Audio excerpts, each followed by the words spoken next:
السلام علیکم ناظرین، آج ہم آپ کے سامنے تیمم کا بیان میں 4 سوالات ذکر کریں گے، جن میں سوال نمبر 1 تیمم کن صورتوں میں کیا جاتا ہے، سوال نمبر 2 تیمم کا طریقہ کیا ہے، سوال نمبر 3 تیمم کن چیزوں سے کیا جا سکتا ہے، اور سوال نمبر 4 تیمم کن چیزوں سے ٹوٹ جاتا ہے۔ جی ناظرین، سوالات کے جوابات شروع کرتے ہیں۔ امید ہے کہ انہیں دیکھ سن کر آپ کو یاد کرنے میں آسانی ہوگی۔ بسم اللہ الرحمن الرحیم۔ تیمم کا بیان۔ سوال نمبر 1، تیمم کن صورتوں میں کیا جاتا ہے؟ جواب: جسے وضو یا غسل کی حاجت ہو مگر اسے پانی استعمال کرنے پر قدرت نہ ہو، اسے تیمم کرنا چاہیے۔ اس کی صورتیں یہ ہیں: چاروں طرف 1 میل تک پانی کا پتہ نہ ہو، اور ایسی بیماری یا زخم کہ پانی کے باعث بیمار ہونے یا جان جانے کا اندیشہ ہو، یا اتنی سخت سردی ہو کہ نہانے سے مر جانے یا بیمار ہو جانے کا قوی اندیشہ ہو، یا صرف پینے کے لیے پانی ہو، وضو کے لیے پانی نہ ہو تو بھی تیمم کر سکتا ہے۔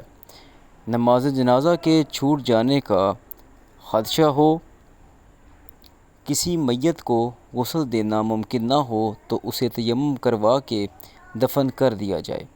نماز کا وقت تنگ ہو اور پانی موجود نہ ہو تو تیمم کر سکتا ہے۔ جب بھی اگر پانی کے استعمال پر قادر نہ ہو تو تیمم کر کے نماز پڑھ سکتا ہے۔ سوال نمبر 2، تیمم کا طریقہ کیا ہے؟ جواب: وضو یا غسل یا دونوں کی پاکی کی نیت کر کے پاک مٹی یا پاک پتھر پر دونوں ہاتھ ماریں، پھر پورے چہرے کا مسح کریں، پھر دوبارہ دونوں ہاتھ مٹی پر مار کر بائیں ہاتھ سے دائیں ہاتھ کا اور دائیں ہاتھ سے بائیں ہاتھ کا کونیوں سمیت مسح کریں۔ اور سوال نمبر 3 ہے، تیمم کن چیزوں سے کیا جا سکتا ہے؟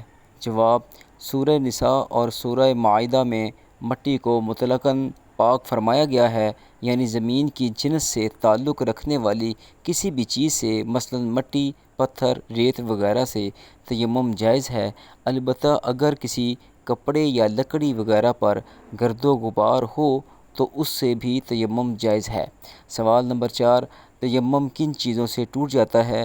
جواب: جن چیزوں سے وضو ٹوٹ جاتا ہے انہی چیزوں سے تیمم بھی ٹوٹ جاتا ہے، نیز اگر پانی کے استعمال پر قادر ہو جائے تو بھی تیمم ٹوٹ جاتا ہے۔